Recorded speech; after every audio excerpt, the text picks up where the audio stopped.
בזמן האחרון אתם רואים שמגיעות יותר תלונות לגבי עובד או עובדת בצוות מצד ממשקים על הגישה, האטיטיוד שככה לא מוצאת חן. או אולי כבר תקופה איזשהו עובד או עובדת, האיכות של התוצרים או לוחות הזמנים לא עומדים בציפיות שלכם. הרבה פעמים כמנהלים אנחנו נמנעים, כי לא נעים להגיד, ואולי זה זמני וזה לא היה ככה, אבל בתכלס, בואו. אם לא תטפלו בזה, המצב רק יחמיר, כי העובד יבין שזה בסדר. אז מה עושים? מתמודדים. נעים מאוד, רות חובב ואנונו, מנכ"לית משותפת בחברת נקודת מפנה. המומחיות שלנו זה פיתוח יכולות ניהול של מנהלים בארגונים. אז איך מתמודדים? עם כל הקושי, לוקחים את הנשימה העמוקה וקופצים למים עם הכלים שיהיו לכם כאן. תמיד אני גם אומרת, תתייעצו עם מנהל ישיר או עם מישהו ממשאבי אנוש, הם בטוח יוכלו להוסיף לכם עוד או להתכונן ככה מראש. אז שלב ראשון, ההכנה לשיחה. תגדירו לעצמכם מה מטרת השיחה. אתם רוצים לעורר ולתת ככה איזה חיזוק, דחיפה של מוטיבציה, תחושת מסוגלות לעובדת מסוימת? מעולה. ואולי מטרה אחרת זה לשים איזה גבול ברור לעובד שלכם ולרמוז לגבי ההמשך שככה דברים לא יכולים להמשיך ככה ואתם רוצים לראות איזשהו שינוי.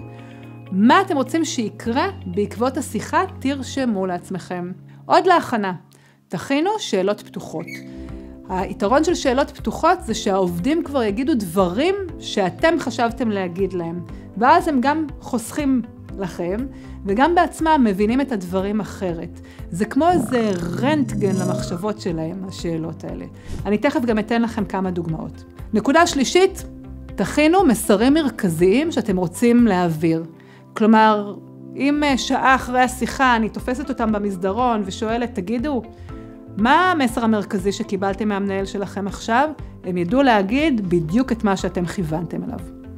נקודה רביעית ואחרונה, תכינו דוגמאות של היום-יום, עדיף דוגמאות אובייקטיביות, איחורים בהגשות, אולי כמות ימי מחלה, היעדרות מפגישות, אם יש אפשרות להראות איכות שירדה, דוגמאות כאלה, מצוין. לא בהכרח תשתמשו בדוגמאות, אבל זה כן ייתן לכם את הסיבה, את ה-reason why, שבאמת ראוי לעשות את השיחה הזאת, וכבר אי אפשר לדחות אותה. מוכנים? יאללה. תזמינו את העובד, רק תשימו לב שהשיחה מתקיימת במקום שמאפשר שיח פתוח ומכבד, ולא באיזה open space או במקום שככה כולם רואים. שלב שני, השיחה. אז בואו ככה נתחיל רגע מלהגדיר את מטרת השיחה, באופן שמותאם למטרה שהגדרתם, ואני רוצה לתת לכם פה 3 דוגמאות. למשל, אם אני רוצה לתת דחיפה קדימה לאיזושהי עובדת חדשה, או להגביר ביטחון אצל עובד שהוא כבר 2 בתפקיד, או מסוגלות ככה רגע להרים אותה, אני אפתח ויאמר, תראי, אני באמת מאמינה בך וביכולות שלך, ודווקא בגלל זה היה חשוב לי לומר את הדברים בפתיחות, לשים אותם על השולחן, ושביחד נמצא פתרונות שידחפו אותך קדימה. לעומת זאת, במצב שבו חשוב לי לשים גבול או לעצור איזושהי התנהלות של עובד, אני אפתח ואומר, תראה, הרגשתי שככה עד עכשיו אולי לא הייתי מספיק ברורה, והיה לי באמת חשוב להציג לך את הדברים בצורה בהירה, ולראות איך אנחנו עושים פה שינוי בהתנהלות שלך. לעומת זאת, בדוגמה השלישית שבה אתם רוצים ככה להיות יותר נחרצים, ולאותת שמבחינתכם זה פשוט לא יכול להימשך יותר ככה.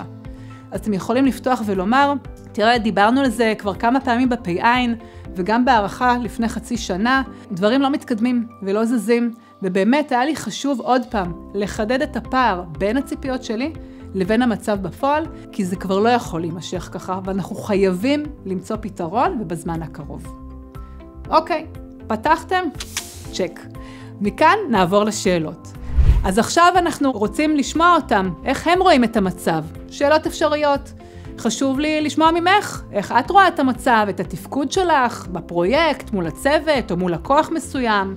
ואפשר גם להתחיל עם שאלה יותר ממוקדת. תראה, לגבי מה שקרה ביום רביעי בפגישה עם הלקוח, באמת חשוב לי לשמוע איך אתה רואה את הדברים של מה שקרה שם. מה נקודת המבט שלך שהובילה לפגישה להתנהל כמו שהיא התנהלה. העובדים שלכם עונים, חכו לתשובות, תרשמו, אל תענו מיד, תשאלו עוד שאלות כדי להעמיק ולהבין טוב יותר. זוכרים? רנטגן למחשבות. ותראו, תסמנו לעצמכם איפה אתם מסכימים איתם ואיפה יש פערים. מפה אנחנו נמשיך אחרי שאלת השאלות לשלב הבא של השיקוף. כלומר, לפני שאתם עונים ונותנים את הטיעונים שלכם, מאוד חשוב שתראו שהקשבתם והבנתם. לא צריך לצטט ולהקריא מתוך הדף, אבל כן, לומר איפה אתם מסכימים איתם, למשל אם הייתה הכנה מעטה מדי לפגישה מסוימת, או שהגענו בצורה לא מספיק מאורגנת לישיבה, מסכימה איתך, לבין מצב שבו יש פער. לדוגמה, ההתנהלות שלנו מול הלקוח שהפגישה התפוצצה, זה משהו שהוא מבחינתי לא מקובל. אוקיי? אז שאלתם שאלות ושיקפתם. עולה התנגדות מצד העובד? חברים, זה חלק מהעניין. זאת שיחה מורכבת וקשה, לא רק לכם, גם להם. אז תקשיבו, תשימו גבול עוד פעם ברור, ובאמת תמשיכו הלאה, לא להיבהל. אז הקשבתם, שיקפתם, וזה הזמן למסרים שלכם. לשים ציפיות ברורות. זה המקום לבוא ולהגדיר מה הקווים האדומים מבחינתכם, מה יכול להימשך ומה כבר לא. תהיו ברורים עם המסרים שלכם. למשל, אתה כועס על איזושהי החלטה שככה התקבלה בהנהלה? מצוין, ברור, אני בהחלט יכול גם להבין את זה. תבוא אליי, תדבר איתי, תשאל שאלות קשות, זה התפקיד שלי לשכנע אותך או להסביר את הדברים כשאפשר. אבל למרמר את כל הצוות או להגיד את הדברים ללקוחות, זה קו אדום שלא יכול לקרות פה. זו דוגמה למסר. בשלב הבא, תגיעו להסכמות ביניכם, תכתבו אותן, אם צריך איזושהי תוכנית פעולה, ללמוד משהו, להשתמש באיזשהו כלי, להביא איזשהו כלי חדש לעובד, תכתבו את ההסכמות, לוחות זמנים, מה קורה, באיזה מצב. אחרי הפגישה תשלחו גם את הסיכום הזה לעובד ותשאירו אצלכם. השלב השלישי, אחרי שהתכוננתם והייתה הפגישה, פולו-אפ. חברים, דברים לא משתנים משיחה אחת. חייבים להמשיך ולתחזק את זה. תגדירו איזושהי תדירות או איזשהו זמן שבו תיפגשו עוד פעם לראות מה השתנה. חשוב לכם להחזיק את זה קצר, מעולה, תגדירו שבעוד שבוע או שבועיים. זה מאפשר לעובד להבין את מידת החשיבות וגם להיערך. אם בעוד שבועיים יש פגישת פולו-אפ והעובדת כבר צריכה להראות שינוי, אוקיי, יש פה פוקוס מאוד רציני. בפולו-אפ הזה אתם תשאלו איך הולך, מה קורה, שינויים שאתם רואים שקורים לטובה, תפרגנו עליהם, פערים שעדיין קיימים, תשקפו אותם. אחרי הפולו-אפ הראשון כנראה יהיה גם פולו-אפ שני, ואולי גם שלישי. לסיכום, יש עובדים שהשיחה הזאת באמת תהיה מורכבת להם, ויש כאלה שיודעו לכם על הפתיחות, כי הם הרגישו שמשהו לא בסדר, אבל אף אחד לא אמר להם באמת שום דבר. או שיכול להיות שהם לא הבינו את חומרת המצב, מרוב שניסיתם וליטפתם והייתם עדינים, ועכשיו הם מבינים את הדברים והם יעשו קפיצה.